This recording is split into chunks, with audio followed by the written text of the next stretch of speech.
Hey everyone, it is Thyworm with a roundup covering indie games, ARPGs and small stories that didn't get their own video. So what's going on in the gaming world? This video was largely written before E3 and Summer Game Fest, by the way. Path of Exile has done the announcement of the announcement as is customary. We can expect an announcement about the next league approximately June 24th, and we can expect that new league itself approximately mid-July. 3.15 will be quite a bit larger than Ultimatum, which is honestly not too hard to achieve, and as always I am very excited about even the announcement of the announcement. Killsquad released another big patch, Core 2. This is another overhaul of the core system of that game, and the devs introduced a lot of cool things. Previously, for example, when you leveled up, you had to choose a bunch of skills yourself, but these days you can create loadouts, and when you level up you automatically follow the skills assigned in that loadout. That's actually really nice, because you would always pick the same things anyway. There are 5 loadouts per character for different playstyles, and this system works really well. It smoothens the gameplay in the missions and you can focus on the combat. There are attacks, which are basically skill points you require for those loadouts, and the skill trees which you tweak are revamped with several changes. The UI got a big overhaul as well, making it much easier to see gear, which upgrades are still available on weapons, and many more things like a comparison for weapons and gear.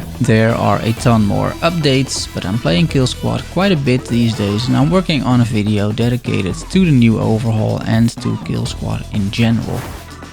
The Slormancer launches patch 0.2 soon. They have been focusing on a lot of bug fixing and quality of life since the game launched around 2 months ago. The result of their efforts are in this patch. From this point onwards, development is focused on actual new content. They've been fixing bugs for too long, the devs say, and now it's time for some new stuff to do in the Slormancer. So I'm expecting that to be patch 0.3.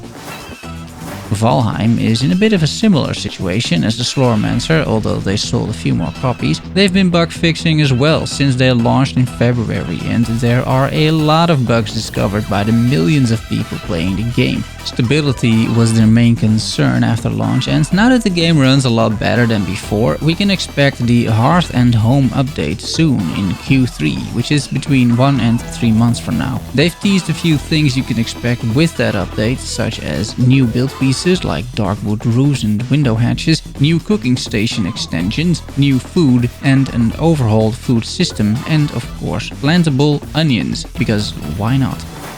Small news about the Ascent. It will launch with Nvidia DLSS and ray tracing. I mean, I'll take it. The game looks like it should run without too many issues on a decent PC, but you know, it's all good. And ray tracing could really spice up what we're already seeing here though, because of all the neon lights and the level design in general. Outriders released their appreciation package for appreciating people sticking around while the studio messed up the launch, which lasted several weeks. Loyal players get a randomly god-rolled legendary weapon, which you don't have yet, some titanium based on character level, and a new emote, the frustration emote. Players can use that emote pretty much straight away, because judging by the comment section, a lot of players got a duplicate legendary while still not having all of them. It's all over the comments. So that didn't go exactly as planned, which by now for Outriders should be no surprise. Edge of Eternity, the JRPG created by a French indie studio, on release immediately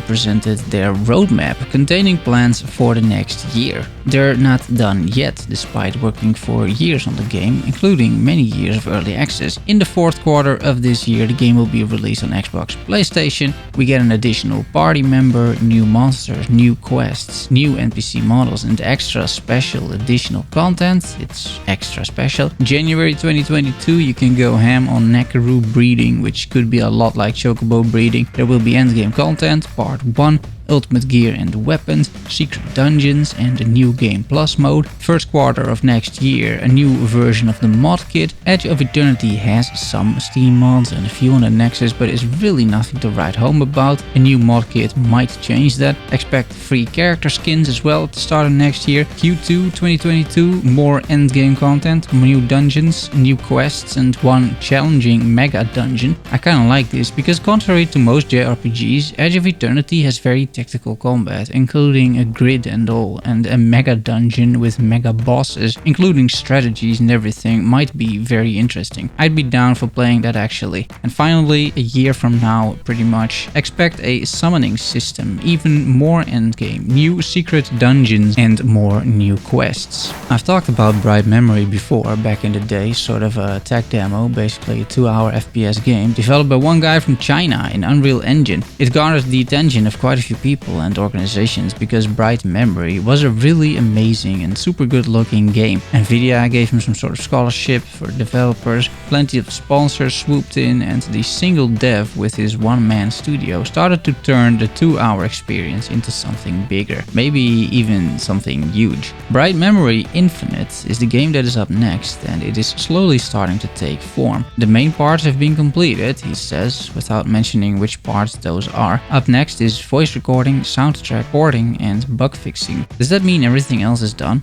Not sure, but at least a few things are teased. We get a stealth mission, for example. There will be car chases in an FPS game, which is interesting. It's like driving a car in Crisis, curious to see how he implemented that one. And there's a fight on a wing of a moving aircraft. Yeah, okay. June 16th, you can expect a trailer, a new gameplay trailer, as part of the GameSpot's live event. This year, 2021, the game is supposed to be released as well. Chicken Police is going to release a director's cut, but they're chickens, so they call it a director's clock.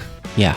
Fortunately, the game is a lot better than that joke. It's the biggest and boldest update with new game features, awesome quality of life, and tons of bug fixes. It's a great game, Chicken Police. If you enjoy visual novels and animals and detectives, or you're a furry, give this game a go. And probably you should wait a little bit for this new edition and then go ham. Solasta dropped their plans for the future after a successful launch. There are a few issues with the game, however. For example, it apparently doesn't run well above 60 frames per second on high-end PCs. I did not have that issue on my 2080 though, but some do apparently. A few cutscenes don't work and the game gets stuck in a few places. This should mostly be addressed by this patch, or at least there are some workarounds. And then it's time for the new content which is planned, and that was in line with the Kickstarter campaign. A new sorcerer update with a sorcerer class is making its way into the game in the next couple of weeks, and pretty much all other backer rewards are coming along nicely as well, is the message. Remember Mad Hat Games, the creators of Pagan Online?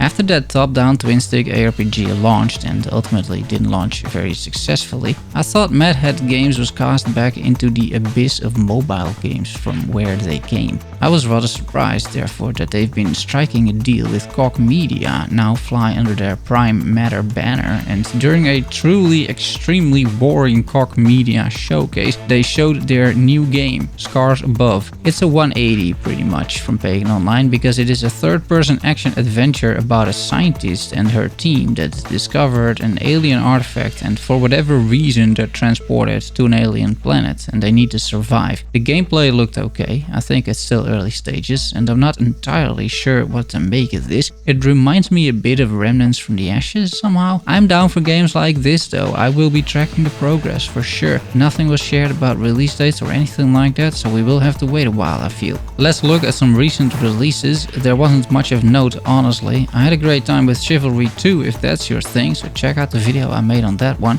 And then upcoming releases, there's basically nothing releasing. The next best thing is Dungeons & Dragons Dark Alliance, that's June 22nd, and I don't think that game looks promising at all, actually. And that's it. Thanks so much for watching. I will see you all soon. Love you all. Bye bye.